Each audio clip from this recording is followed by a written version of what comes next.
શ્રી મોક્ષમાર્ગ પ્રકાશક ગ્રંથ છે. ત્રીજા અધિકાર ઉપર આપણે સ્વાધ્યાય ચાલી રહ્યો છે. Page number 64.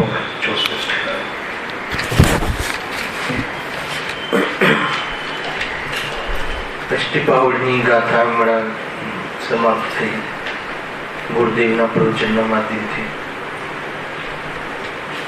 ત્યાં એક પ્રશ્ન હમણાં પૂછ્યું ને ભાઈ કે અહીંયા વાત એમ કેમ લીધી કે જ્ઞાનથી મુક્તિ થતી નથી. પાછું સમ્યક જ્ઞાન.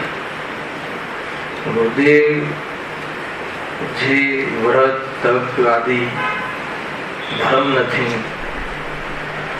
બંધના કારણ છે,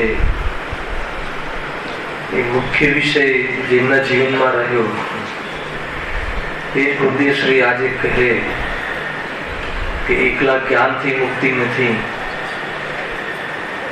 તીર્થંકર જેવા જીવો એ પણ તપ વગર મોક્ષ નથી.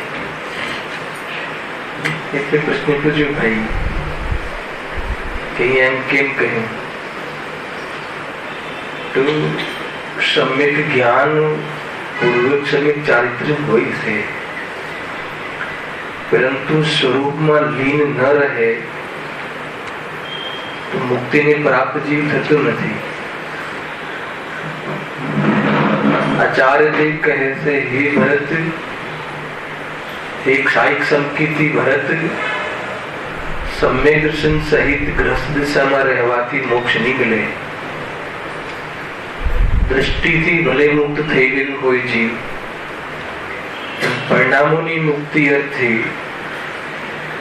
વિશેષ પુરુષાર્થ ન ઉપડે પહેલા તપ આદિના માધ્યમથી કશાયોને મર્યાદામાં લાવવા માટે એ ટાઈપના ઉપવાસ આદિ તપ નિયમ આદિ હોય છે. અને એ અવસરમાં સ્વરૂપમાં જવાનો વિશેષ પુરુષાર્થ ઉપડતા આત્મામાં લીન થઈ અને જીવ મોક્ષને પ્રાપ્ત થાય છે. એટલે ભલે ત્યાં કોઈ ઉઘાડું જ્ઞાનની વાત નથી કહી જીતું, મોક્ષ પાવળ છે, વાત મોક્ષની ચાલે છે. મોક્ષ માર્ગમાં સૌથી કોઈ નીચામાં નીચી દશા હોય તો સમય જશે. મેલા છે તો અનંત કાલથી આત્મદર્શન રહિત જીવ રહ્યો એ અપેક્ષાએ કોઈ અપૂર્વ કાર્ય છે સમ્યક દર્શન. અને મોક્ષ માર્ગનો પ્રારંભ સમ્યક દર્શન વગર અસંભવ છે. છતાં પણ મોક્ષ માર્ગની પ્રારંભિક અવસ્થા છે, બહુ પ્રાથમિક અવસ્થા છે સમ્યક દર્શન. ખ્યાલ આવે કે ઉત્કૃષ્ટ દશા તો ચારિત્ર્ય છે, સ્વરૂપ લીનતા, મુનિ દશા. એ દશા આવ્યા વગર મોક્ષ અસંભવ છે. એટલા માટે બધી ચર્ચાઓ હતી. થોડું વિકલ્પ પણ હતું ને પ્રશ્ન આવ્યો એટલે મેં વાત કરી. આપણે અહીંયા જે વિષય ચાલે છે એકેન્દ્રીય પર્યાયના દુઃખ, એમાં કરીબ આપણે ચોથો પેરેગ્રાફના અંતમાં આપણે અહીંયા સ્વાધ્યાય થઈ ચુક્યો છે, ત્યાંથી જ વાત ઉઠાવીએ છીએ. ટોપિક એ ચાલે છે કે એકેન્દ્રીય જીવ અનંત દુઃખી છે, ઘણો દુઃખી છે. સમજ રાખો, ચામ સુંદર ભાઈ વિષય. આ જીવે સંસાર રાશિમાં, સંસાર જીવનમાં ઘણો કાળ એકેન્દ્રીયમાં વિતાવ્યો. જેમ કહે છે ઘણો કાળ એટલે કેટલો કાળ, એના માટે આપણે 3 વ્યાખ્યાન કર્યા છે દિલીપભાઈ. એટલે હવે એના પર ચર્ચા આગળ નહીં કરીએ. ઘણો કાળ અનાદિથી આજ સુધી જે ટાઈમ ગયો એમાં મોટા ભાગનો કાળ આ જીવે એકેન્દ્રિયમાં વિતાવ્યો છે. એકેન્દ્રિયમાં ઘણો કાળ વિતાવ્યો છે એમ કહીને શું કહેવું છે? આગળ એકેન્દ્રિયની દશા કહેશે અને બધી આ દશામાં આપણે ઘણો કાળ વિતાવ્યો છે ખ્યાલ એમ સમજીને હવે જે દશા મળી છે એ દશાનું મહત્વ કેટલું છે એ પણ એમને બતાવશે. બરાબર કે ઘણો કાળ વિતાવ્યો છે અને ત્યાં શું છે કે જે પણ કર્મ છે એનો તીવ્ર ઉદય છે. બરાબર જ્ઞાનાવરણી દર્શનાવરણી કર્મનો તીવ્ર ઉદય છે. તીવ્ર ઉદયમાં શું થાય છે? જ્ઞાનનો અતિ અલ્પ ઉઘાડ છે.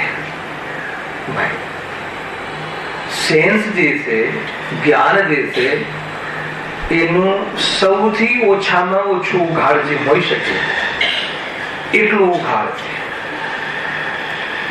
અને એટલો ઓછો ઉઘાડ છે, કેટલો ઓછો ઉઘાડ છે? એકેન્દ્રિયને પ્રાપ્ત છે એમ કહ્યું. એકેન્દ્રિય એટલે પેલી એક ઇન્દ્રિય એટલે કઈ હોય? સ્પર્શન ઇન્દ્રિય. સ્પર્શન ઇન્દ્રિય છે એક ઇન્દ્રિય એનો અર્થ શું થાય છે કે માત્ર ઉદગલના સ્પર્શ સંબંધી ઠંડા ગરમ લુખું ચીકણું કઠિન નરમ અને એવી આઠ પર્યાય કહી એ સંબંધી અને એ સંબંધી પણ ઘણું ઓછું જ્ઞાન. તો શું પ્રોબ્લેમ છે જ્ઞાન ઓછું હોય? એટલું જ નથી કહ્યું, હજી બીજો વિભાગ કહ્યું જ્ઞાન તું અત્યલ્પ છે અને મોહનીય કર્મનો તીવ્ર ઉદય હોવાના કારણે કસાય ઘણી છે. કસાય શક્તિ તો ઘણી છે, તીવ્ર છે. ઈચ્છા શબ્દ મૂકો એટલે બેસી છે. ઈચ્છા તો અનંત છે, ઈચ્છા તો તીવ્ર છે અને શક્તિ ઘણી અલ્પ છે. તો શું દશા થાય એની ચર્ચા આપણે ગયા વ્યાખ્યાનોમાં કરી. જાણવાની ઈચ્છા બહુ હોય, દેખવાની ઈચ્છા બહુ હોય, સાંભળવાની ઈચ્છા બહુ હોય અને એ સંબંધી જ્ઞાન અતિ અલ્પ હોય અને એ સંબંધી ઇન્સ્ટ્રુમેન્ટ જ ન મળ્યા હોય, આકાર આદિ ના હોય તો શું દશા થાય? હવે એના એ દુઃખ અને આકુરતા સમજવી હોય તો આપણે આપણા માધ્યમથી સમજ્યા હતા કે આપણે 5 ઇન્દ્રિય આદિ છે અને આપણે માની લો કે જ્ઞાનહીન થઈ જાય, એટલું હીન થઈ જાય કે આપણને વિચારવું છે પણ વિચારવાની શક્તિ નથી, બોલવું છે પણ બોલવાની શક્તિ નથી, અને દેખવું છે પણ દેખવાની શક્તિ નથી, કોઈ વાત સાંભળવી છે પણ સાંભળવાની શક્તિ નથી. સાંભળવાની ઈચ્છા તો ઘણી હોય ને શક્તિ ના હોય. કઈ શક્તિ? સાંભળવાની શક્તિ ના હોય અને શું છે? ઈચ્છા ઘણી હોય. તો કેવી આકુરતા થાય? અનંત આકુરતા છે. આનંદ. તો આ જીવને તો એ ફેસિલિટી જ નથી અને જ્ઞાનમાં યોગ્યતા નથી. લેશ્યાના નામથી લાસ્ટ ટાઈમ કહ્યું હતું, લખ્યું ત્યાંથી ઉપાડીએ છે વાતનું. હા, ચારિત્ર મનથી ઉપાડીએ છીએ. આગળ કહ્યું કે 2 કર્મની ચર્ચા પૂરી થઈ છે. અહીંયા વિશે ચાલે છે કે એકેન્દ્રિયમાં કર્મને તીવ્ર ઉદયના કારણે કેવી સ્થિતિ થાય છે અને એ સ્થિતિમાં જીવ મોહ અતિ તીવ્રના કારણે અનંત દુઃખી થાય છે. અને આવી પરિસ્થિતિમાં આ જીવે આત્મ સ્વભાવના દુર્લક્ષના કારણે અનંત કાળ વિતાવ્યો છે. એ મૂળ આ ટોપિક આપણો ચાલે છે. ચારિત્ર મોહના ઉદયથી તેઓ તીવ્ર ક્રોધાદિ કસાયરૂપ પરિણમે છે. કોની વાત છે? એકેન્દ્રિય. ઉપર શું હતું? ઉપર કઈ બે વાત થઈ કે જ્ઞાન તો અતિહીન છે જ્ઞાનાવરણી કર્મના ઉદયથી અને દર્શન મોહની કર્મના તીવ્ર ઉદયથી એટલી પર્યાયમાં પણ એ શું માને છે? પોતાનું સ્વરૂપ માને છે. એને પોતાનું સ્વરૂપ માને છે અને અન્ય કોઈ વિચાર કરવાની શક્તિ નથી. એટલે એ વિશે આપણે લાસ્ટ ટાઈમ ડેવલપ કર્યો હતો કે એકત્વ ઘણું છે. પર પદાર્થમાં એકત્વ કરવા માટે વિચાર કરવાની જરૂર નથી. દર્શન મોહથી એકત્વ કરે છે. હા, એકત્વ મટાડવું હોય તો વિચારના લેવલની શક્તિનો ઉઘાડ જરૂરી છે, અને આપણી પાસે એ શક્તિ છે. કોઈ બી પદાર્થમાં એકત્વ કરવું હોય તો ત્યાં જ્ઞાનની જરૂર નથી એમ કે છે. દર્શન મોહની કર્મના ઉદયમાં મિથ્યાત્વના કારણે, મોહના કારણે જે કોઈ પર્યાયને પ્રાપ્ત થાય, પ્રાપ્ત પર્યાયમાં તન્મય થઈ જાય, એકત્વ કરી દે. જે કોઈ પર્યાય મળી હોય, આ હું, મારી આ મારું સ્વરૂપ છે, તન્મય એકત્વ કરે. કાંઈ પણ એમાં વિચાર કરવાની શક્તિ લખી, વિચાર કરવાની શક્તિ જ નથી કે ખરેખર આ મારું સ્વરૂપ છે કે નહીં, આ તો એકેન્દ્રિય છે, આમાં તો સ્વસાધીનું માત્ર જ્ઞાન થાય છે, હું તો ગાયક છું, એવી વિચારવાની શક્તિ જ નથી. અને આપણી પાસે તુલના કરતા જજો, આપણી પાસે એકત્વ બુદ્ધિ પણ છે પરમાં, પરંતુ વિચાર કરવાની શક્તિ જોડે છે. અને આ એવો જીવ છે કેન્દ્રીય કે ત્યાં એકત્વ તો તીવ્ર છે પણ વિચાર કરવાની શક્તિ નથી. તો આપણે શું કરવું જોઈએ? વિચાર કરવો જોઈએ. શું વિચાર કરવું જોઈએ? શું વિચાર કરવું? આ જે એને એક ઇન્દ્રિય મળી છે, આપણને 5 ઇન્દ્રિય મળી છે. તો આ 5 ઇન્દ્રિય રૂપી સમૂહ રૂપી આપણને શરીરનો સંયોગ થયેલો છે, અને એ તો શરીરના અંગ છે. ખ્યાલ આવે? એ તો શરીરના અંગ છે ને, ઇન્દ્રિયો તો શરીરના અંશ છે, મારા નથી. અને એ ઇન્દ્રિયના અવલંબનથી જે જ્ઞાન થાય છે એ તો પૂતગલનું જ્ઞાન થાય છે. પરંતુ ભલે પૂતગલનું જ્ઞાન થાય છે, પણ એ જ્ઞાન તો જ્ઞાનમાંથી આવે છે. એટલે હું તો જ્ઞાન સ્વરૂપ છું. જ્ઞાન એ મારી પહેચાન છે, મારી આઈડેન્ટિટી છે. ઇન્દ્રિય મારી આઈડેન્ટિટી નથી. ખ્યાલ આવે? એટલા માટે એમાં જે પદાર્થો જણાય છે, પૂતગલ છે, એ પણ મારી પહેચાન નથી. એની સાથે મારે કાંઈ પણ સંબંધ નથી. એમાંથી કઈ મને જ્ઞાન આવે કે એમાંથી મને સુખ આવે એમ નથી. આવો વિચાર કરવાની શક્તિ કોની પાસે છે? આપણે. એકત્વ બુદ્ધિ છે અને વિચાર કરવાની શક્તિ છે. તો વિચાર કરવાની શક્તિ અનુસાર વિચાર કરે તો શું થાય? પામે. શું પામે? સુખને પામે. એ વાત જોડી લઈ. પણ આપણને એવી આ એકેન્દ્રિય જીવનમાં તો એવી દશા છે કે કસાય તો તીવ્ર છે, ઈચ્છાઓ તો તીવ્ર છે. જો લખ્યું છે ચારિત્ર મોહના ઉદયથી તેઓ તીવ્ર ક્રોધાથી કસાયરૂપ પરિણમે છે. તેથી શ્રી કેવડી ભગવાને તેમને કૃષ્ણ, નીલ અને કાપો એ 3 અશુભ લેશ્યાઓ કહી છે. આ ચર્ચા આપણે લાસ્ટ વ્યાખ્યાનમાં કરી હતી. અને કઈ લેશ્યાઓ છે ને? અશુભ લેશ્યાઓ. અશુભ લેશ્યાનો શું થાય છે? તીવ્ર કસાય. આગળ લખ્યું છે શુભ લેશ્યાઓ ને અશુભ લેશ્યાઓ. કસાય અનુરંજિત ઉપયોગને લેશ્યા કહે છે. અને એ કષાયમાં જે તીવ્ર મનની તારતમ્ય ભેદ પડે છે એને રંગના માધ્યમથી સમજાવવાનો શાસ્ત્રમાં પ્રયત્ન કરે છે. આટલું તમે સમજો. શું કહ્યું દર્શન? લેશ્યા કોને કહે છે? કષાય અનુરંજિત પરિણામ, રાગ દ્વેષ અનુરંજિત પરિણામ, ક્રોધ માન માયા લોભ અનુરંજિત એનાથી રંગાયેલું પરિણામ. એ પરિણામમાં પૂરી નથી વાત, હવે આગળ. એ પરિણામમાં જે તીવ્ર મનની તારતમ્યતારૂપ ભેદ પડે છે, તારતમ્યતારૂપ ભેદ પડે છે. પેલા તો કઈ કષાય લેવી છે? ક્રોધ માન માયા લોભ રાગ દ્વેષ હાસ્ય રતિ ભય જુગુષા 25 ભેદ. એ કષાય. જો જે શક્તિના અનુસાર ભેદ પડે છે, કેટલા લેવલની છે એ જુદા. એ અનંતાનુબંધી અપ્રત્યાખ્યાન પ્રત્યાખ્યાન એ જુદા. આગળ થઈ ગયું છે. પણ એમાં મતલબ મિથ્યાત્વ સહિત ભલે કશાય હોય, પણ અને કોઈને મિથ્યાત્વ રહિત કશાય હોય. કશાયમાં શું એની અપ્રોચ છે, શું એની શક્તિ છે, કેટલી શક્તિ છે. એકત્વ બુદ્ધિ સહિતની જે કશાય છે, કોને એકત્વ બુદ્ધિ કશાય સહિતની કશાય છે. પરંતુ કશાય એ કશાયના ભેદ તો અલગ. અનંતાનુબંધી છે, અપ્રત્યાખ્યાન હોય ને પ્રત્યાખ્યાન એ અલગ. એની અહીંયા બહુ ચર્ચા થઈ ગઈ છે. હવે એ પાનું ખુલતું નથી. અહીંયા તો આ જે કશાયો છે ને, આ લેશ્યાઓ જે છે ને, એ તારતમ્ય. હા, તારતમ્ય. એમાં શું કહેવાય એને કે જે તીવ્ર ને મંદ, ભગવાનને ભક્તિનો ભાવ આવ્યો તો ઘણી વાર કેટલો તીવ્ર આવે. શુભમાં બી તીવ્ર બંધ થાય છે. ખ્યાલ આવે? એમાં ત્રણ ભેદ કયા?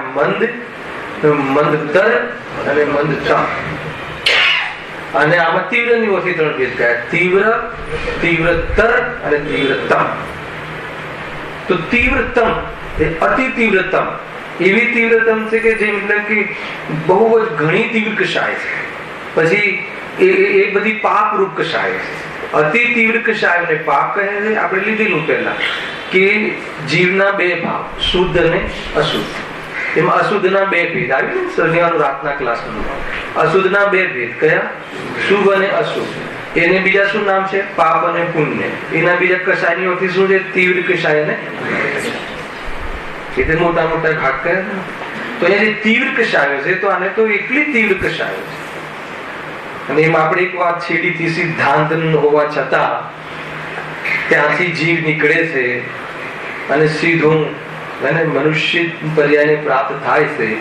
અને મનુષ્ય પણ જેવી તેવી પર્યાય નહીં, તીર્થંકરોના ઘરે જન્મ લે છે અને એ જ હવે મોક્ષ જાય છે. તો એવો કયો ભાવ આને અહીંયા કર્યો હશે? એકેન્દ્રિયમાં.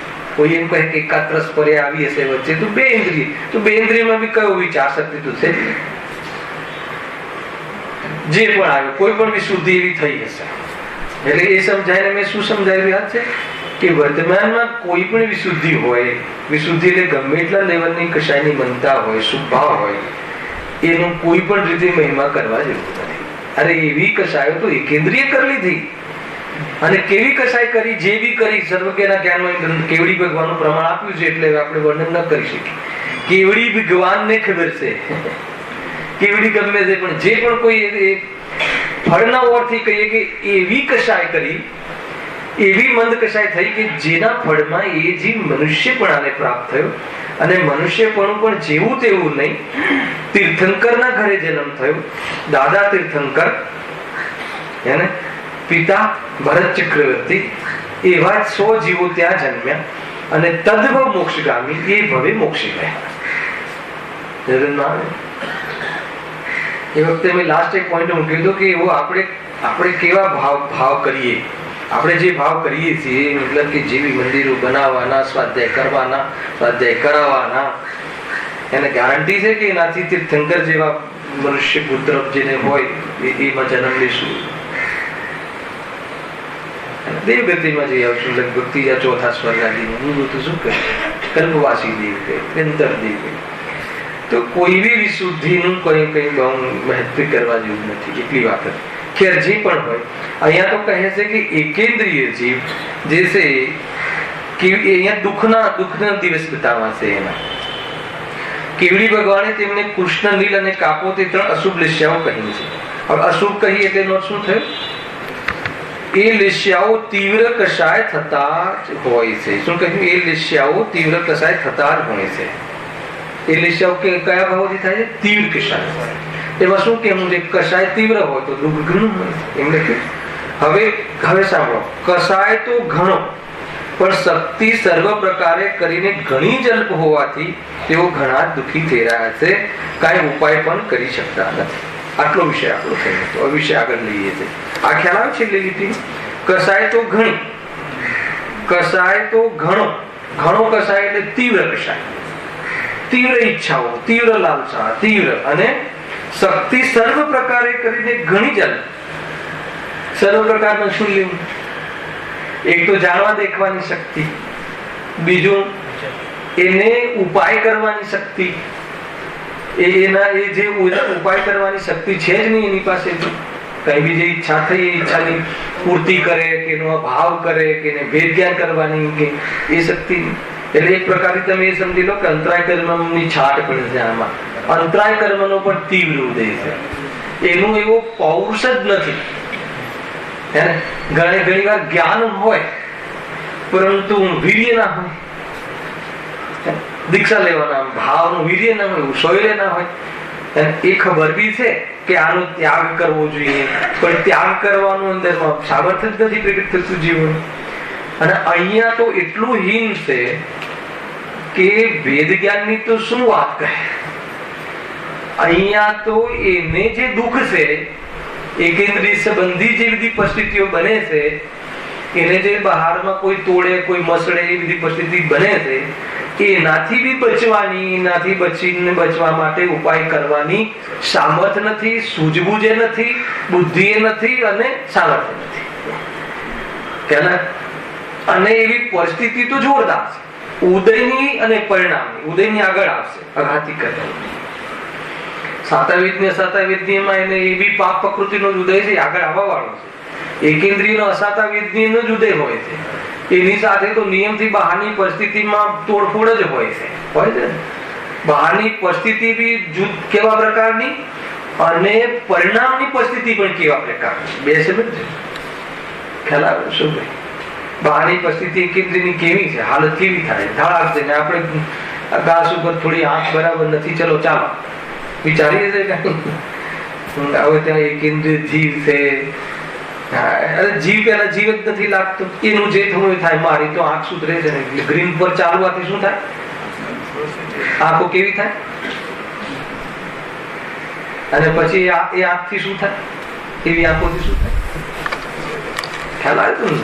એવી આંખોથી પછી હું આ બધી દુનિયાને જોઉં, જાણું, અને પછી શું થાય? જાણીને હું સુખી થઈ જાઉં. ખ્યાલ આવે? એકેન્દ્રિય જીવોની પથારી ઉપર રગદોળે પગ, અને પછી એમ થાય કે હું સુખી થઈ જાઉં.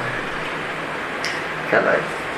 અત્યંત સુખની વાત તો દૂર છે, પણ લૌકિકમાં જે સુખ કહેવાય છે ને, એવા પુણ્ય પણ નથી બનતા. ક્યારે એની તો પ્રેરણા છે જ નહીં, પરંતુ સ્વરૂપ છે એટલું પાપ બાંધે. સમજવા જેવું છે. અહીંયા તો શું કહે છે? એ તો પરિસ્થિતિ તો જોરદાર છે જ. બહારની પરિસ્થિતિની વર્ણન તો આગળ આંખમાં આંસુ આવે એવું લખ્યું છે પંડિતજી. અને પરિણામો કેવા છે કે અતિ તીવ્ર કશાક, અને શક્તિ કેવી છે? અતિહીન. એટલા માટે અહીંયા કહે છે કે સર્વ પ્રકારે કરીને ઘણી જલ્પ હોવાથી તેઓ ઘણો દુઃખી થઈ રહ્યા છે. કાંઈ ઉપાય પણ કરી શકતા નથી. કોઈ ઉપાય કરવાની પણ એનામાં સામર્થ્ય નથી.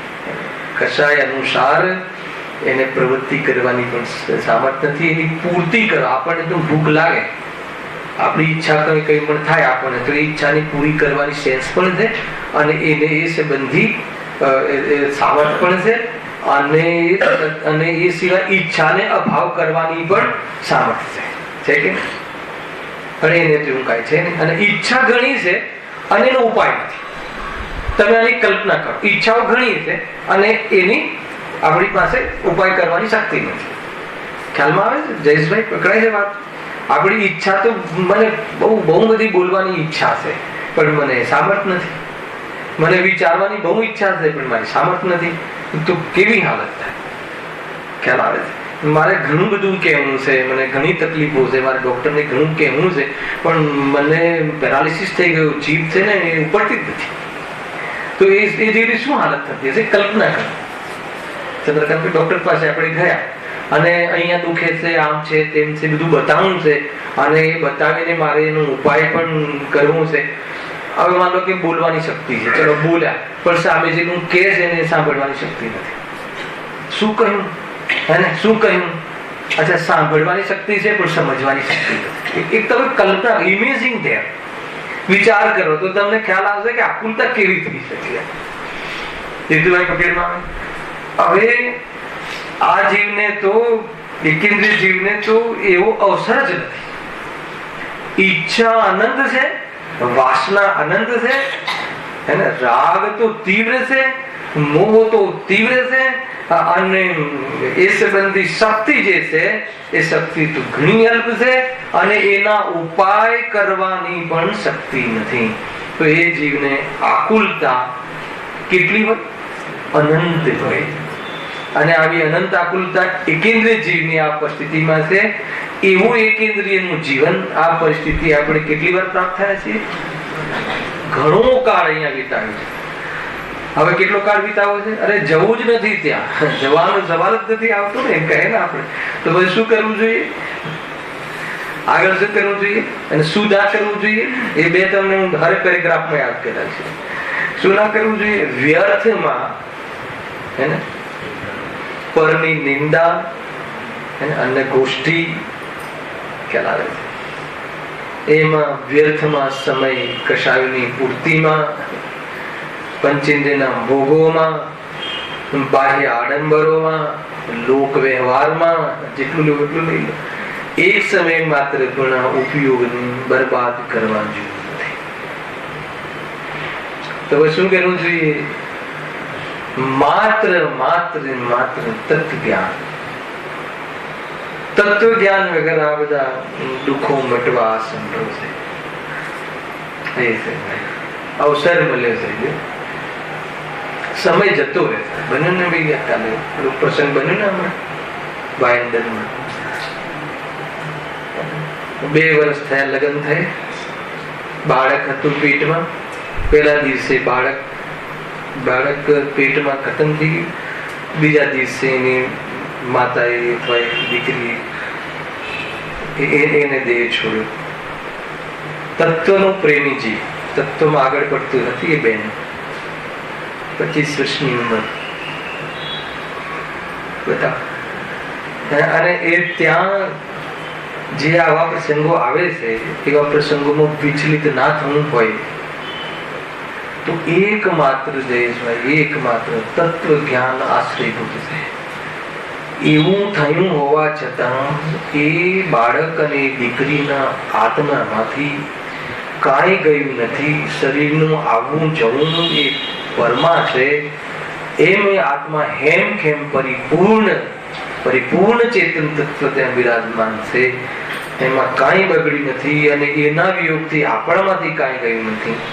આવું રિયલ રહસ્ય, આવું શાશ્વત સ્વરૂપ જો એ જીવને અનુભવમાં આવે તો વિચલિત ન થાય, નહીં તો કેવો પરેશાન થાય. જોઈ કેવા પ્રસંગો થાય. એટલા માટે અહીંયા કહ્યું છે કે આ પાછું જવું નથી. આ તો કેવી દશા ભાઈ. એ ખ્યાલ આવ્યો કે જે બી 7મો 8મો જે બી મહિનો જતો હતો, ડેન્ગ્યુ થઈ ગયું. એને હોસ્પિટલમાં દાખલ કર્યું બેનને, અને 24 પૂરાનું સ્વાધ્યાય ચાલતું હતું પર્સનલ. ખ્યાલ બી આવી ગયો કે આ હવે કોઈ પરિસ્થિતિ ગંભીર છે. ગ્રંથ ઊંચો થતો નતો. તેના પતિને કહે કે મને સંભળાવો. એ પરિસ્થિતિમાં નેમિનાથ ભગવાનનું પ્રકરણ ચાલુ હતું, ત્યાં સુધી આવી ગયા બેન.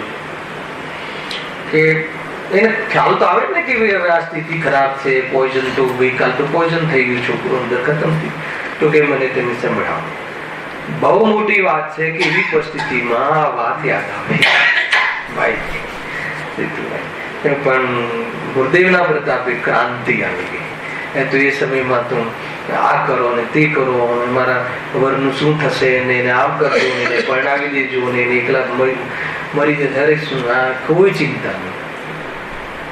મતલબ આ જે ગુરુદેવ શ્રી નો પ્રતાપ છે, આ તત્વજ્ઞાન નો પ્રતાપ છે કે એ સમયે કાંઈ વિચાર નહીં. કોણ પતિ? મને આ નેમિનાથ ભગવાન તીર્થંકર પરમાત્મા અર્હંત ની યાદ આવે, સ્વરૂપ ની યાદ આવે. કેટલા વર્ષ ભાઈ, કેટલા વર્ષ. એ જે આપણે અરબો વર્ષનું આયુષ્ય કહ્યું, એ આયુષ્ય ક્યાં અત્યારે છે? ભલે શરીરમાં આપણને રોગ નથી, પણ અહીંયા આજીવન પરમેનન્ટ થોડી છે. પરમેનન્ટ જાણે રહેવાનું હોય એટલું સમર્પણ શરીરમાં, શરીરના સંયોગોમાં આવે. કહ્યું હતું લાસ્ટ ટાઈમ, આ જીવને અન્ય જીવો સાથે, સર્વ જીવોને અનંત વાર પૂર્વ ભાવમાં સંબંધ થઈ ચુક્યા છે અને હર સમય નષ્ટ થઈ ગયા. છતાં પણ આ જીવની આંખ ખુલતી નથી કે આ મારો દીકરો, મારી દીકરી, આ મારું શરીર.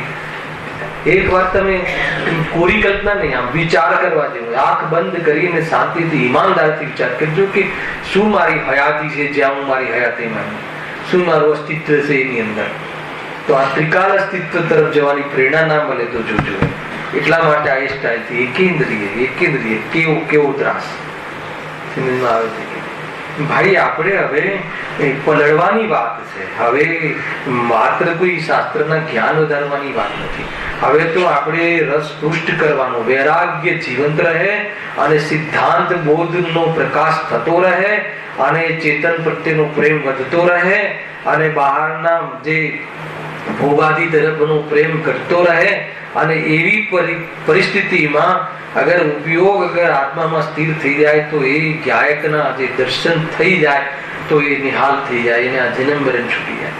ક્યારેય પણ આવી પરિસ્થિતિમાં નહીં આવવું પડે. દિલીપભાઈ જલ્દીથી જલ્દી આ કરવા દે, વિચાર કરજો. એ રીતે હંમેશા ફરી પાછું ચોટી જાય છે બહારનો કે આ તેમ શું કરશું? ખ્યાલ આવ્યો કે નહીં? આ જીવન છે ને ભાઈ, આ માટે મળ્યું છે. અને જેવી જેટલા બાહ્યના જે ગણતરી છે ને, સામગ્રી, આટલી સામગ્રી મૂકીને જવું કે આટલી સામગ્રી મૂકીને જવું, એમાં કોઈ સ્ટેટસ નથી બનતું. અહીંયાથી નરકમાં જઈએ અને ત્યાં હે ને, મતલબ કે જન્મતાની સાથે કેટલું ઉછળે છે, જેટલો દેહ હોય ને એટલી વાર 3 વાર ઉછળે, અને ત્યાંના વાતાવરણમાં સેટ થાય ને, થોડુંક સેટ થાય એટલામાં તો કાપો કાપો કાપો, મારો મારો કરી નાખો, ઝુંડ આવે. અને ત્યાં ઝુંડ આવે, આ કલ્પના નથી, અને આ રિયલ છે. અને એને વિચાર કે મેં એવું કર્યું શું છે કાપો છો, મને શું કામ આમ કરો છો? કે અહીંયા બોલવાની છૂટ નથી, પૂછવાની છૂટ નથી, હે ને. ત્યાં જયારે ત્યાં અહીંયા પૂછવાનો અવસર હતો, ત્યાં ના પૂછ્યું. કે હવે અહીંયા તો બસ આ ચાલો ખ્યાલ આવે. એવી દિશાઓને આમ જીવ પ્રાપ્ત થાય. અને એ ત્યાં તો કહે છે કે વેદ જ્ઞાનનો અવસર છે, એટલું જ્ઞાન ઉપાડવા એકેન્દ્રિય, જ્યાં સેન્સ જ નથી, જ્યાં મતલબ ઈચ્છાઓ તો અનંત છે, અને એને જ્ઞાન અતિ અલ્પ છે કે એનામાં કોઈ એવી સેન્સ જ નથી, અને એને ઉપાય કરવાની અંદરમાં સામર્થ નથી. તો એ જીવ કેટલો ત્યાં દુઃખી હશે. અને ગુરુદેવ કહે કે તને જેમ કોઈને બહુ ફટકારવામાં આવે, મારવામાં આવે, ત્યારે રાડો પાડે ત્યારે તેને દુઃખી લાગે છે, પણ એ રાડો પાડતા પાડતા સહન ના કરી શકે અને રાડ પાડી ના શકે એવું સામર્થ થઈ જાય. ત્યારે પહેલા કરતા ઘણો દુઃખી છે. આપણને એમ લાગે કે નહીં, બધું શાંત થઈ ગયું છે, એવું લાગે. ક્યાંથી ખ્યાલ આવે ભાઈ, અનંત વાર એને આ તો અલ્પ છે. તિર્યંચ ગતિના દુઃખો તો બહુ ડેન્જર છે. કોણ પૂછે? અહીંયા આપણું બાળકનું ઉદાહરણ આપ્યું હતું કે બાળકમાં જે 1.5-2 વર્ષનું 1 વર્ષનું ઘૂંટણી ઘસાઈને ચાલતું હોય, તો એ રોડ ઉપર પથ્થર નાખીને રમે, તો એને એના અજ્ઞાન પર આપણને ઘણી કરુણા આવે કે હમણાં કોઈ સાધન નહીં. તો આ તો બાલપને મેં જ્ઞાન ન લયો. કયું જ્ઞાન? વેદ જ્ઞાન ની વાત તો દૂર રહી, પણ એ જે લૌકિક જ્ઞાન છે ને, આ વિવેકનું જ્ઞાન પણ જ્ઞાન છે ને જ્ઞાન. અને ભાઈ મનુષ્ય પર્યાયમાં તો કોઈ પૂછવા વાળું પણ છે, પણ તિર્યંચમાં કોણ પૂછે? બાર કૂતરું અહીંયા ગેટ ઉપર હોય, સડતું હોય, કાનમાં રોગ થયો હોય, કીડા પડ્યા હોય, અને આમ વસવાની પણ તાકાત ના હોય, ચાલવાની તાકાત ના હોય, ને કું કું કું કરીને રડતું હોય. અને આપણા જેવો કોઈ વ્યક્તિ આવે તો પાછું શું એને ગ્લાની થાય કે હટાવો અહીંયાથી. તો એવી પર્યાયમાં આ જેવી અનંતવાર રાખે કોઈ. આજ સવારે જરા ઘરમાં અંદર પ્રવેશ કરતો હતો, સવારે વહેલો બહારથી આવતા, તો બહાર એક બિલાડી બેઠી હતી. તો બિંદાસ, કોઈ બી ભાઈ વગર સીધી ઘૂસી ગઈ. તો મેં કહ્યું જલ્દી બહાર કાઢો ને, જલ્દી બહાર કાઢો બિલાડીને. ખ્યાલ સમજ મારું શું કહેવા માંગુ છું ભાઈ? આપણા પૂર્વજો હોઈ શકે છે, પણ રાખીએ. કોઈ અવધિજ્ઞાનિક મુનિરાજ આવીને કહી દે કે આ તમારા દાદી જે અવસાન પામ્યા ને એનું જીવ છે. ખ્યાલ આવે તો કે નહીં? એ તો કબૂતર જાળી પર આવીને બેસે છે, આમ ક્યારે આ ખોલે ને અંદર ઘૂસી જાવ, અંદર કોઈ રાખવા તૈયાર છે? સમજમાં આવે? તિર્યંચોની દશા. એ પેટ માટે ઘેર ઘેર કોતરા ફરે, રોટલી આપીને પછી લાકડી પડે. હવે આ બધી પર્યાયોમાં ભેદ વિજ્ઞાનનો અવસર, મોક્ષે જવાનો પૂરેપૂરો ચાન્સ, સપ્તમ ગુણસ્થાન વિપરીતન ચોકડી કશાયનો ભાવ મિથ્યાત્વનો પ્રગટ વિતરાગતામાં પ્રચુર આનંદ. એવી પ્રેક્ટિસ સમ્યક દર્શનમાં દેહ અને આત્મા જુદા છે, પરિપૂર્ણ દ્રષ્ટિ સમર્પિત થઈ ગઈ હોય, અને એમાં આત્મ સન્મુખ જ્ઞાન વિશેષ ચાલતું હોય, ત્યાં દેહ કોઈ પણ આવીને તોડે ફોડે તો પણ મારું કાંઈ જતું નથી. અને મજામાં રહે એવી જાતિની પરિસ્થિતિ. અને એના પછી એને દેહની જરૂરત જ્યાં ન પાછી, ત્યાં દેહ મળી અને ભાવ થવાના જન્મ મરણના પ્રસંગો મટી ગયા. અશરીરી સિદ્ધ ભગવાન સાદી અનંત કાલ, અનંત સુખના ધણી, કોણ પ્રગટ કરી શકે? પોતે ચૈતન્ય સ્વરૂપ. યાદ કરવા જેવું આવે છે કે ઘણી આ ઘટનાઓ જયારે આપણી સામે આવે ને ત્યારે એક જ આશ્રય લાગે, તત્વ જ્ઞાન. તત્વ જ્ઞાન, તત્વ અભ્યાસ, તત્વ નિર્ણય, આત્માનો આશ્રય, ચેતન સ્વરૂપ. એના સિવાય કોઈ જગ્યાએ કોઈ વિસરણભૂત નથી. એના સિવાય કોઈ કહે કે હું શાંતિને પ્રાપ્ત થાઉં તો અસંભવ છે. જો બહુ જોરદાર છે. જો આગળ એક પ્રશ્ન અહીંયા આપણે રજૂઆત કરીએ છીએ. હા, પ્રશ્ન: જ્ઞાન તો કિંચિત માત્ર જ રહ્યું છે, તો તેઓ શું કશાય કરે? પ્રશ્ન ખ્યાલમાં આવ્યો? ફરીથી બોલું છું. કોની વાચા એકેન્દ્રિય છે. જ્ઞાન કેટલું છે? અતિ અલ્પ છે. ત્યારે જ્ઞાન જ નથી તો પછી કેવી રીતે કશાય કરે અને કેવી રીતે દુઃખી થાય? આનું શું કેવું થાય? આ પ્રશ્ન આપણો પણ છે. જાણીએ જ નહીં, જે જાણતો જ ના હોય એને કેવી રીતે રાગ દ્વેષ પેદા થાય, કેવી રીતે દુઃખી થાય? હું ડેવલપ કરું છું આ પ્રશ્નને.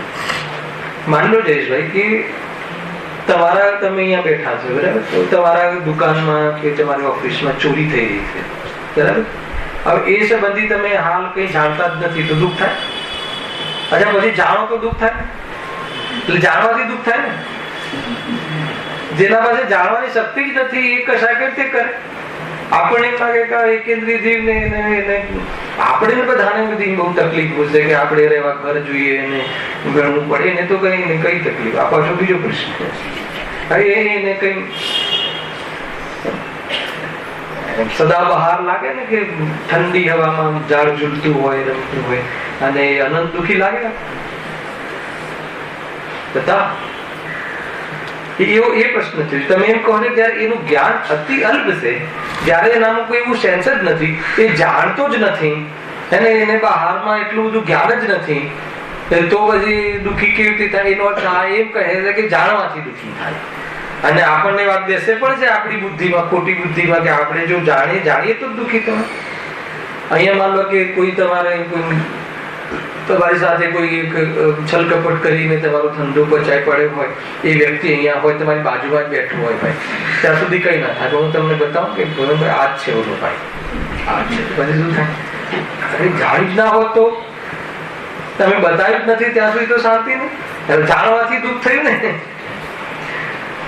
પ્રશ્ન થાય છે કે નહીં? જાણવું એ નહીં ને દાજવું એ નહીં, દેખવું એ નહીં ને દાજવું એ નહીં. જ્ઞાન સ્વભાવનું. અચ્છા, માનો કે જાણવાથી દુઃખ થતું હોય તો સૌથી વધારે દુઃખી કોણ હોય? બતા.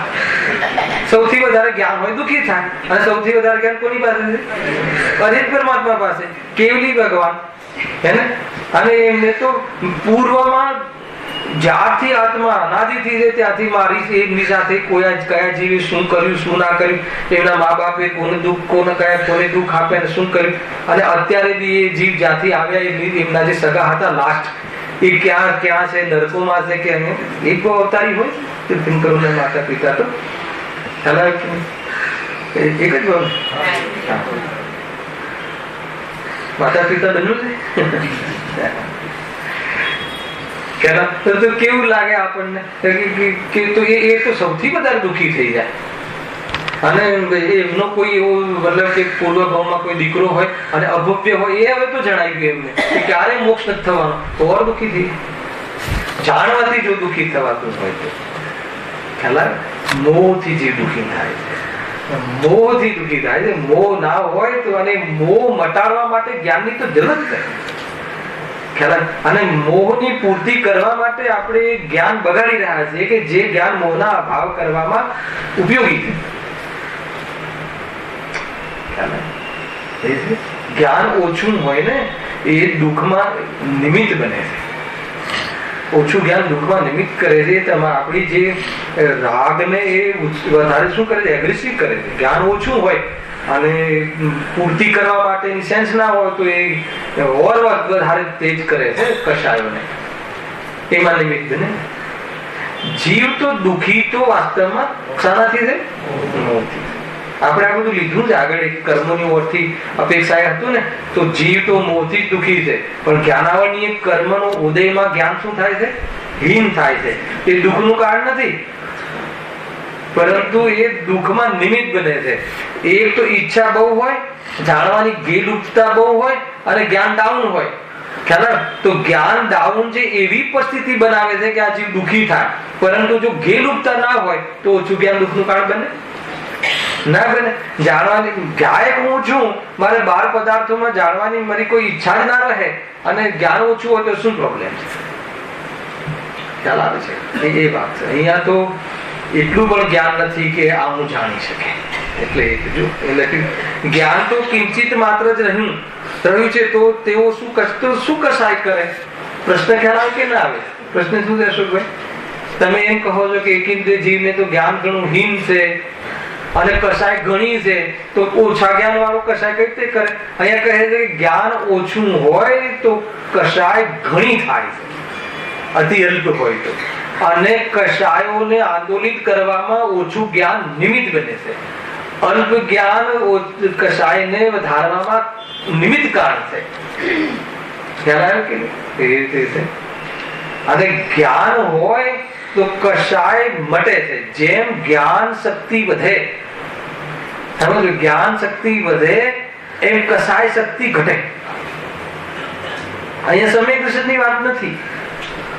સમજો, જેમ જેમ ઇન્દ્રિયોનો ઉઘાડ થાય, સંગની પંચેન્દ્રિય થાય, તો એકેન્દ્રિયની અપેક્ષાથી લેવું ત્યાં ઓછું દુઃખ હોય છે, સુખી નહીં. કેમ ઓછું દુઃખ હોય છે? કેમ કે જ્ઞાનનો ઉઘાડ થયો એટલે એને ઉપાય કરવાની બુદ્ધિ આવી, અને ઉપાય છે એટલો ખ્યાલ આવે તો બી ઘણું દુઃખ ઓછું થઈ જાય. સમજમાં? આ કોઈ સમ્યક દર્શનની ઓરતી વાત નથી. આ આપણે જ્યાં ઉભા છે ત્યાંની વાત છે. તમને કોઈ પ્રોબ્લેમ આવ્યો દર્શન, અને તમને એનું સોલ્યુશન છે, હજી સોલ્યુશન થયું નથી, સોલ્યુશન છે એવું તમને તમારા ખ્યાલમાં આવ્યું, તો પણ શું થાય છે? કોઈ રોગ થયો શરીરમાં, તો હવે એ રોગ થયો એનું નિદાન કરવાનું સામર્થ્ય ના હોય તો કેવું થાય? અચ્છા, નિદાન થયું છે હજુ, એ રોગનો ઉપાય નથી કર્યો છે, નિદાન થયું, રોગ પકડાયો એટલે જ્ઞાન એનું વધ્યું. જ્ઞાન વધ્યું, જ્ઞાન શક્તિ વધી, દુઃખ ઘટ્યું. ખ્યાલ આવે કે નહીં? એ એક લોજિક. પરંતુ સર્વથા દુઃખનો અભાવ નથી. સર્વથા દુઃખ તો જ્ઞાયકની દ્રષ્ટિથી દુઃખનો અભાવ થાય છે.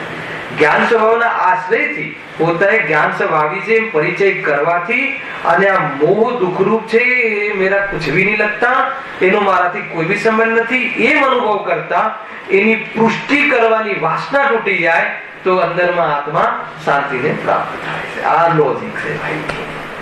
બરાબર છે? તો કઈ આવે છે? બહુ જોરદાર વિષય છે. જ્ઞાન તો કિંચિત માત્ર જ રહ્યું છે, તો તેઓ શું કસાય કરે? શું કસાય કરતા હશે? કસાય કરવા માટે તો જાણવું પડે ને કાંઈ, કે જાણવાથી કસાય વધે છે એમ નથી. ખ્યાલ આવે ને? કસાય કામ કોના કારણે વધે છે ખબર છે? કસાય કોના કારણે પેદા થાય? મોહના કારણે. કોઈ પદાર્થને, કોઈ પરિસ્થિતિને, કોઈ પોઝિશનને શું માને? હિતકારી માને, તો ત્યાં એ પોઝિશનને પ્રાપ્ત થવાનો, રાખવાનો, પ્રાપ્ત થઈ ગયો તો ટકાવવાનો રાગ. અને કોઈ પોઝિશનને, કોઈ સિચ્યુએશનને, કોઈ દશાને શું માને?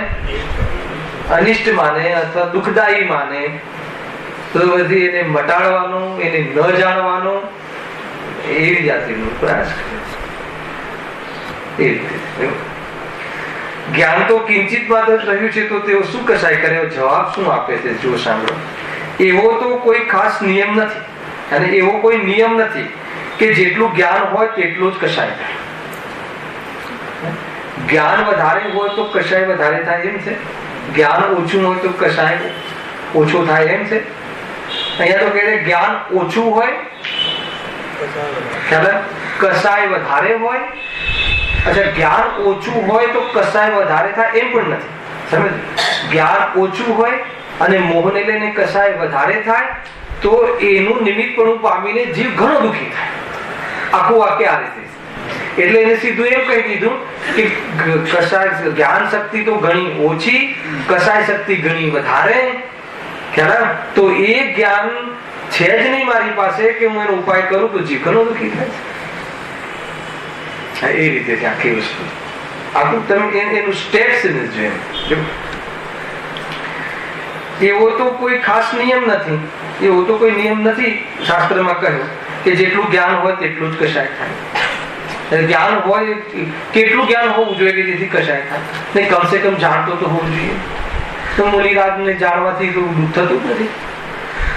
મુનિરાજને તો સામે દેખાય છે આ સિંહ ફાડી ખાય છે તો એમને દુઃખ નથી થતું. તો કોઈ એમના કોઈ ગ્રસ્ત જીવનના કોઈ મિત્ર આવે અને કહે કે હે મુનિરાજ, તમારા જે પિતા હતા, તમારા જે પુત્ર હતા, હમણાં સવારે એક્સિડન્ટ થયો અને બધાનું મરણ થઈ ગયું. હવે જાણ્યું ને એમને તો જાણે તો દુઃખ થાય કે ના થાય? કેમ દુઃખ ના થાય?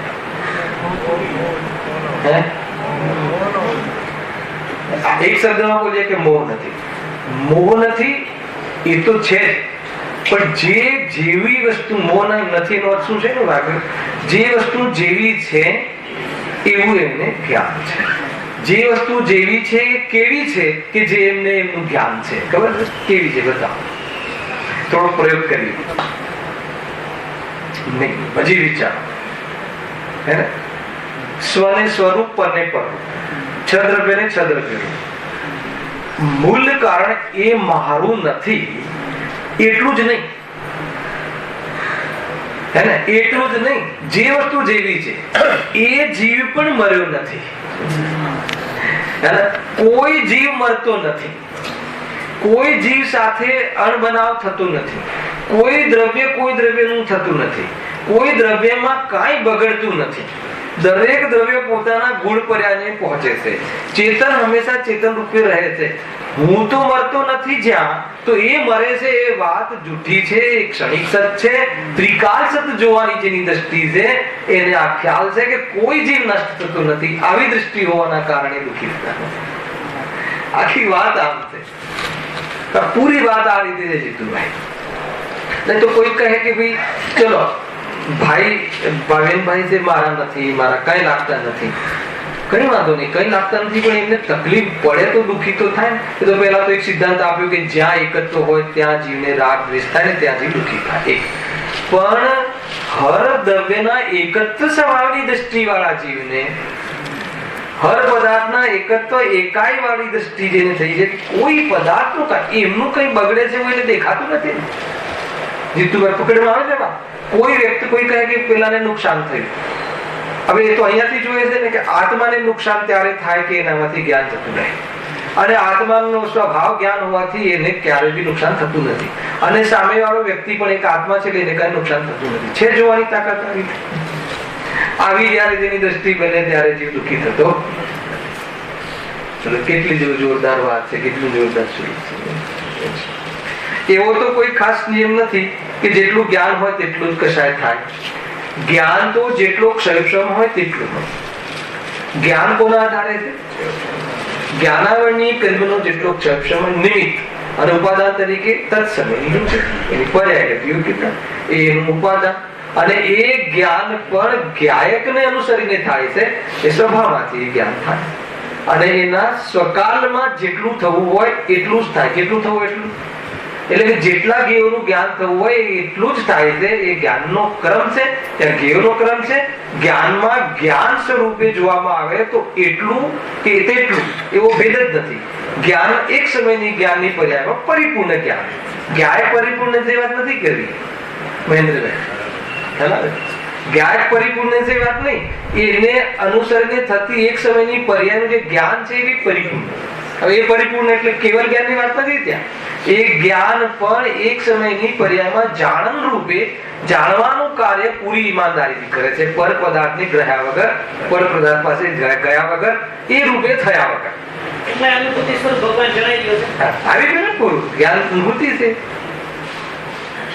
સમજમાં આવે તો પરિપૂર્ણ. એ તો ગેઓની ઓરથી કે આને ઓછા જાણે વધારે જાણે એમ ભેદ કરીએ, એનાથી શું ફરક પડે? બતા ઘણી વાર ઉદાહરણ આપું છું. માનો કે ભાઈ એક વાડકીમાં મીઠું છે, નમક લવણની ડલી છે, તો એમાં કોઈ દિવસ વિકલ્પ આવે છે કે આ વધારે ખારું કે ઓછું ખારું?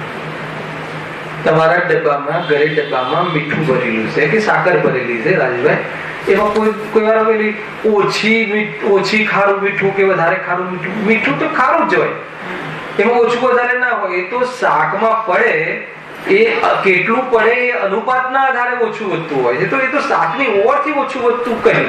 મીઠું તો ત્યાં ઓછું વધતું કહેવા છતાં પણ મીઠું તો એટલું જ ખારું છે. કેટલું ખારું છે કે જેટલું પૂરેપૂરું. એ રીતે જ્ઞાન તો કોઈ આટલા ગેઓને જાણે ને કોઈ આટલા ગેઓને જાણે એક સમયની પર્યાયમાં. એ તો ગેઓની ઓરથી જ્ઞાનમાં ભેદ કર્યો. જ્ઞાનની ઓરથી જોઈએ તો જ્ઞાન તો જેટલું જેટલું પરિપૂર્ણ. હવે જ્ઞાન એટલે કોણ? આત્મા. એટલે હું કેવો છું? પરિપૂર્ણ. ઓછા ગેવો ને વધારે ગેવો નહીં, આપણું કામ નથી, બહારની વાતો. તો એ રીતે પછી પક્ષપાત નહીં થાય કે આ ઓછું જાણે છે, વધારે જાણે છે. પક્ષપાત નહીં થાય તો ક્લેશ નહીં થાય, અને ક્લેશ નહીં થાય તો દુઃખ નહીં થાય. શું જોયું તે દુઃખ નહીં થયું. જે વસ્તુ જેવી છે જોઈ તો દુઃખ ન થયું. એ કેટલી સરસ વાત છે ભાઈ. જો જ્ઞાન તો જેટલો ક્ષયક્ષમ હોય તેટલું હોય. જો હવે પ્રશ્ન કયો ચાલે છે કે જ્ઞાન ઓછું હોય તો કસાય કેવી રીતે થાય? અહીંયા તો કહે છે જ્ઞાન ઓછું હોય તો કસાય વધારે આંદોલિત થાય, એમાં નિમિત્ત બને છે. જો એમ ઉદાહરણ કોનું આપ્યું મહેન્દ્રભાઈ, તમે કહેતા હતા ને ઉદાહરણ આવે. જેમ કોઈ આંધળા અથવા બહેરા પુરુષને જ્ઞાન થોડું હોવા છતાં, એનો અર્થ એ થઈ ગયો ને કે ભાઈ આપણે જોઈએ જ ના તો દુઃખી ના થવાય. એનો અર્થ કે આંધળો તો ક્યારેય દુઃખી ના થાય, અથવા આંધળાને તો ક્યારેય વિકાર જ ના આવે, કેમ કે એ તો કોઈ સ્ત્રી માતાને જોઈ. એનો અર્થ કે આપણે વિકાર થતો હોય તો આંખ ફોડી નાખી. સુરદાસ કોઈ બે ઉપાય છે ને, કાં તો વિશ્વની અંદર માતા બહેનો જેટલી પણ છે એને આલોક આકાશમાં મૂકી આવો કે જોવાય મારી સામે ના આવે, મને વિકાર થાય. કાં તો પછી હું જોવાનું બંધ કરું, આંખ ફોડી જ નાખું. એવું છે? આંખ ફોડી નાખ્યા પછી વિકાર નહીં. આંધળા માણસને વિકાર નથી થતો, આંધળા માણસને ઈચ્છાઓ નથી થતી, આંધળા માણસને ક્રોધ નથી આવતો. અને આંધળા માણસને દેખવા સંબંધી ઈચ્છા ઘણી હોય, ખ્યાલ આવ્યો? તો ઘણી આકુરતા થાય, હે ને? તો કસાય ઘણી હોય તો ઘણી આકુરતા હોય, એને જ્ઞાન તો ઘણું અલ્પ છે. નહીં તો એ પેલું દેખવું નહીં, દાજવું નહીં, એના માટે આને તો બહુ સારું પડે ને, તો દેખવું નહીં, દાજવું નહીં. ઘરમાંથી કોઈ રૂપિયા અરે દેખતો ના હોય એને તો ઓર તકલીફ. એવી કોઈ મને તો દેખાતું નથી, કોઈ લઈ જશે, કઈ કરો, ઘરને તાળું મારશે કે નહીં એ ખબર નહીં. અને કમસે કમ આપણે તો એટલો જ ઉપાય કર્યો ને કે આ તાળું લાગ્યું છે, શાંતિ ચાલો. અને પેલા તો તાળું માર્યું છે કે નહીં, અને છોકરાઓ જવાબ આપે નહીં જલ્દી, તો કેવું પરેશાન થઈ જાય. બાળકો આજકાલના પપ્પા કે દાદા જણા હોય તો જવાબ ડોસાને બોલવાની આદત છે, બોલ બોલ કરે છે. ભાવો તાળું માર્યું છે બધી ખબર છે, તો એ 10 વાર પૂછે, અરે ભાઈ ને નથી દેખાતું, યુક્તતા એવી છે, અને એ દેખાતું નથી, એવી ધ્યાન એટલું હીન છે, અને ઘર પ્રત્યે રાગ ઘણો છે. તો હવે એ જીવ કેટલું દુઃખી કરવા પાછળનું મૂળ કારણ કોણ છે? મોહ, રાગ. અને એને મટાડવાનો ઉપાય કરવાની શક્તિ કેવી છે? ઘણી હીન છે, એકેન્દ્રિય ને. તો એ જીવ કેટલો દુઃખી હોઈ શકે, એ વાત અહીંયા ચાલે છે. જ્ઞાન તો જેટલો ક્ષયક્ષમ હોય તેટલું. જેમ કોઈ આંધળા અથવા બહેરા પુરુષને જ્ઞાન થોડું હોવા છતાં પણ ઘણો કસાય થતો જોવામાં આવે. ખ્યાલ? કસાય ક્યારે ન થાય? જ્યારે સમ્યક જ્ઞાન થાય. કસાય રિયલમાં ડાઉન થયો બી ક્યારે કહેવાય? રિયલમાં ડાઉન થયો કહેવાય. જ્યાં સુધી ભેદ જ્ઞાન ન થાય, એને દેહ અને આત્મા ભિન્ન છે, કશાય છોડવા લાયક છે, કશાય દુઃખરૂપ છે, મારો સ્વભાવ નથી. મારા જ્ઞાનમાં જ્યારે હું જોઉં છું, ચૈતન્ય સ્વરૂપમાંથી તો જ્ઞાન દર્શનનો વ્યવસાય થાય છે, અને એ વ્યવસાય થતા એ ખ્યાલ આવે છે કે પરપદાર્થ સાથે કોઈ સંબંધ નથી. એવા ભેદ જ્ઞાનના આધારથી અગર એ પરદ્રવ્યમાં થવા વાળો જે મોહ છે એ મારો સંબંધ નથી, એવો અનુભવ ન થાય, એવું ભેદ જ્ઞાન ન થાય, એના પહેલા કોઈ કારણવશ કશાય મન થઈ પણ જાય તો કહે છે કે એ કોઈ કાર્ય કરે. અહીં એ વાત કહે કશાય ઓછો થયો એને ના કહેવાય, આપણે જે સામાન્ય ભાષા બોલીએ છીએ કે ભાઈ તત્વ અભ્યાસથી કશાય ઘણો ઓછો થાય છે, ખ્યાલ તો આધાર તત્વ અભ્યાસ તો છે, પણ જેને તત્વ અભ્યાસ નથી દિલીપભાઈ એને કશાય ક્યારે ડાઉન નહીં થતી. તત્વ અભ્યાસ એટલે જૈન જ નથી, ખબર જ નથી, અને એ લોકોની કશાયની મમતા તો તમે આપણા તત્વ અભ્યાસ જીવ કરતા વધારે હોય, છતાં પણ એ કાર્યકારી નથી. તત્વ અભ્યાસના આધારે જે કશાય મન પડે તો અવસર બન્યો રહે છે, હે ને. એનું બી કોઈ બહુ મોટું શ્રેય નથી, પણ કમસે કમ આધાર તો શું છે? તત્વ અભ્યાસ એટલે આ મારો સ્વભાવ નથી, છોડવા લાયક. અને પેલાની કશાયની બનતા પુણ્યની રુચિથી, દુનિયાના માનની દ્રષ્ટિથી, અને કરુણા આટલી તો હોય ને, મનુષ્યમાં કરુણા તો આવી જ જોઈએ ને, એને એ નથી કે આ કરુણાનો ભાવ પણ છોડવા લાયક છે, એવું એને ખબર નથી.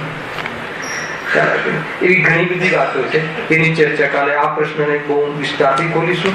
હવે એટલા સૈદ્ધાંતિક વાતો આવવા વાળી છે આગળ, અને એટલી જોરદાર મતલબ વૈરાગ્ય વાળી વાતો આવવાની છે, ચર્ચા કાલે કરીશું. અને રાત્રેમાં આપણે 9 થી 10 નો ક્લાસ, આજે બહુ મહત્વપૂર્ણ વિષય.